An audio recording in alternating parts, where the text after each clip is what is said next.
Welcome to Game Time, and this is your host, Tom. And today, from 734 Games, we bring you Papo and Yo. This is a game by Minority. They no longer make games like this, but this was a puzzle platformer, an indie game that you can play with a controller on Linux and Windows and Mac. And let's begin.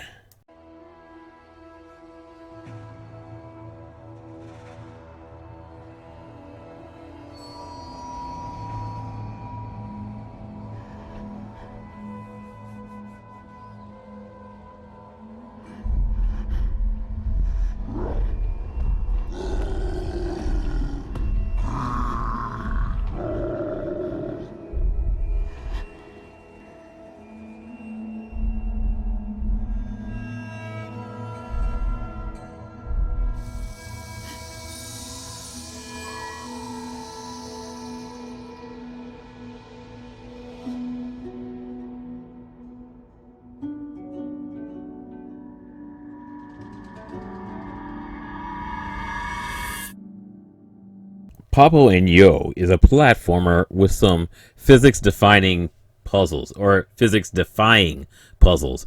The game is pretty cool. I mean, it's very imaginative, and this is a game I played years ago. It used to be, well, it is on the Xbox 360, or it was, but I do not believe that you can play it on your Xbox One.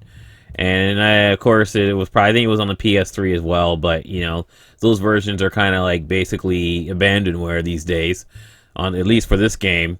And this developer no longer makes, you know, indie games for, you know, PCs. They went to making arcade VR type stuff, so they no longer make games like this.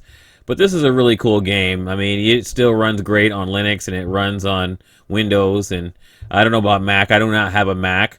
Some of the footage you're seeing is from Linux, and some of the footage you see is from Windows. It's on Steam. You can pick it up on there. It's pretty cheap. And I enjoyed the game all the way through. It's not a long game though, and it's not an expensive game. I would say, like, obviously this is a game you could probably find on sale from time to time, but I want to say it's like it's $15 if you buy this game right now, which is not a bad deal at all. I got through it in about 8 hours, so $15, 8-hour game. I enjoyed the game. It's by Minority Media is the name of the company. That's what they're called. This game came out in 2013, and it's got some cool puzzles. You know, you're basically a kid who's using his imagination to escape real life, and you get to follow this girl around. Looks kind of like a young Shakira or something.